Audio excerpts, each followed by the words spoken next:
कोकणातील प्रत्येक अपडेट जाणून घेण्यासाठी आजच माझे कोकणच्या सोशल मीडिया प्लॅटफॉर्मला लाईक, फॉलो आणि सबस्क्राईब करा। कोकणामध्ये सध्या थंडी जोरदार असून याचा सकारात्मक परिणाम आंबा बागायतदारांना झालेला आहे। सिंधुदुर्ग जिल्ह्याच्या किनारपट्टीय भागात आंबा बागायतीमध्ये झाडांना मोहर आलाय, तर काही झाडांना फळधारणा सुद्धा झालेली आहे। हवामान योग्य राहिल्यास आंबा उत्पादन वाढण्याची शक्यता देखील वर्तवली जात आहे। जानेवारी अखेरपर्यंत आंबा बाजारपेठेत विक्रीसाठी तयार होईल। हापूस आंब्याची मोठ्या प्रमाणात उत्पादन वेंगुर्ला तालुक्यात होते। येथील प्रसिद्ध पर्यटन स्थळ असलेल्या भोगवे येथील आंबा बागायतदार महेश सामंत यांच्या बागायतीत आंब्याच्या झाडांना मोहर आला असून फळधारणाही झालेली आहे।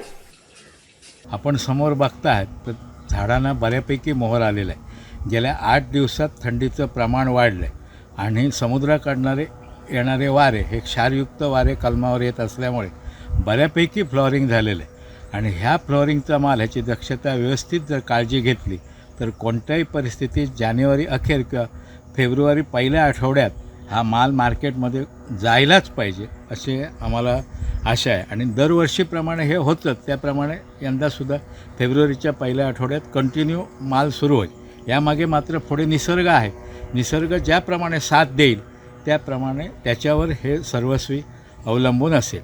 थंडी यावेळी लवकर पडली आणि त्याचं प्रमाण बऱ्यापैकी आहे, त्यामुळे त्याची साथ म्हणजे निसर्गाची साथ कलमाला चांगली लागलेली आहे आणि दरवर्षीपेक्षा यंदा आंबा लवकर होणार आहे। आणि आता सध्या तर आम्ही समसुखी समाधानी आहोत फ्लोरिंगच्या बाबतीत।